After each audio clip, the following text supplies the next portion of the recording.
رسول اللہ صلی اللہ علیہ وسلم معراج پہ گئے۔ الحمدللہ والصلاۃ والسلام علی من لا نبی بعد۔ اسراء اور معراج، اسراء یعنی بیت اللہ سے لے کے مسجد اقصی تک کا جو سفر ہے اسے اسراء کہتے ہیں، اور مسجد اقصی سے پھر ساتوں آسمانوں کی سیر، یہ معراج ہے۔ اور رسول اللہ صلی اللہ علیہ وسلم کو اللہ تعالیٰ نے یہ معجزہ عطا کیا اور بہت ہی عظیم آپ علیہ الصلوۃ والسلام کو مقام عطا کیا، اور ایک ہی رات، یہ رات کے کچھ وقت میں، بلکہ یوں کہہ لیں کہ دنیا میں تو وقت گزرا نہیں تھا، اور پیارے نبی علیہ الصلوۃ والسلام خواب میں نہیں بلکہ حقیقت میں آپ علیہ الصلوۃ والسلام کو اسراء اور معراج کا شرف اللہ تعالیٰ نے بخشا، یہ اعزاز عطا کیا کہ آپ نے تمام انبیاء کو نماز پڑھائی بیت المقدس میں۔ اب یہ کیسے ہوا؟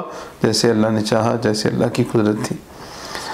اب ایک مسئلہ یہ ہے کہ اسراء اور معراج کے ہونے میں تو کوئی شک نہیں ہے، اور یہ بہت ایک جو ہے وہ لمبا واقعہ ہے، بیان کیا جاتا ہے، سیرت کی کتابوں میں موجود ہے، صحیح احادیث میں موجود ہے، لیکن یہ کس مہینے میں ہوا اس حوالے سے علماء کے مختلف اقوال ہیں، 10 سے زیادہ اقوال ہیں، اور بعض نے تو ربیع الاول کا بھی کہا ہے، جیسے ابن حزم ہے، انہوں نے تو یہاں تک کہا کہ ربیع الاول میں ہے اور اس پہ اجماع ہے، اگرچہ ایسا نہیں ہے بلکہ اس میں بہت سارے اقوال ہیں۔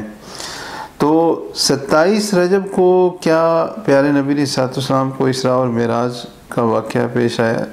اس بارے میں کوئی بھی صحیح حدیث نہیں ہے، اور جو آراء ہیں وہ بھی تاریخ دانوں کی آراء ہیں، کسی بھی حدیث میں لیلۃ معراج، اسراء اور معراج کے واقعے والی رات کا تعین نہیں ہے۔ تو جب تعین نہیں ہے تو 27 رجب کو خاص کر کے اس میں عبادات بجا لانا، دن کو روزے رکھنا، یہ کیسے صحیح ہو سکتا ہے؟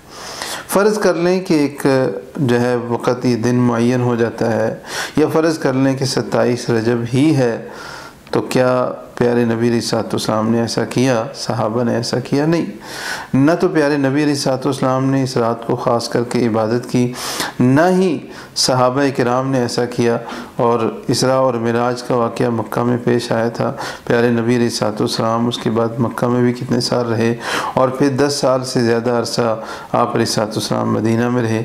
کبھی بھی کہ کوئی ایک بھی ایسی حدیث نہیں ملتی کہ نبی علیہ الصلوۃ والسلام نے ایسا کیا ہو یا کسی کو ترغیب دی ہو۔ حافظ ابن حجر رحمہ اللہ اور ابن رجب حنبلی اور دیگر کئی ائمہ نے اپنی کتابوں میں باقاعدہ اس بات کو لکھا ہے کہ رجب کے مہینے میں جو مختلف بدعات ہیں یا مختلف کام ہیں، ان کے حوالے سے جو احادیث ہیں وہ یا تو من گھڑت ہیں یا ضعیف ہیں۔ ضعیف مطلب جو قابل عمل نہیں ہوتی۔ تو کوئی بھی صحیح حدیث رجب میں کیے جانے والے کاموں میں سے کسی کام کے بارے میں نہیں موجود ہے۔ تو جب حدیث نہیں ہے تو پھر یہ عمل ہم کیسے کرتے ہیں؟ اسی طرح رجب کے مہینے میں بعض علاقوں میں پہلی جمعرات کو صلاۃ الرغائب پڑھی جاتی ہے، کہ وہ 12 رکعتیں پڑھتے ہیں رات کو، اور اس کا مخصوص طریقہ ہے، اس میں مختلف وہ دعائیں ہیں، اور سورہ فاتحہ کے بعد فلاں صورت ایک رکعت میں اتنی پڑھنی ہے، دوسری رکعت میں یہ پڑھنا ہے، پھر رکوع میں، پھر سجدے میں مختلف جو ہے اس کی دعائیں ہیں، جو کہ من گھڑت حدیث ہے۔ اسی طرح بعض جگہ پہ 22 رجب کو وہ کنڈے منائے جاتے ہیں، جو حقیقت میں شیعوں نے ایجاد کیے ہیں۔ حضرت امیر معاویہ رضی اللہ عنہ نعوذ باللہ ان کی وفات کے دن خوشی منانے کے لیے، اور بہت سارے لوگ یہ کام کرتے ہیں۔ تو خلاصہ ساری بات کا یہ ہے کہ اگر یہ کام پیارے نبی علیہ الصلوۃ والسلام سے صحیح حدیث سے ثابت ہے تو کرنے چاہیے، اگر ثابت نہیں ہے، جناب محمد رسول اللہ صلی اللہ علیہ وسلم نے ایسا نہیں کیا، تو پھر ہم کیوں کرتے ہیں؟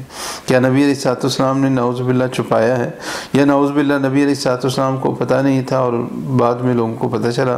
اللہ رب العالمین ہمیں دین کو سمجھ کے اس کے اوپر عمل کرنے کی توفیق عطا فرمائے، وصلی اللہ علی النبی۔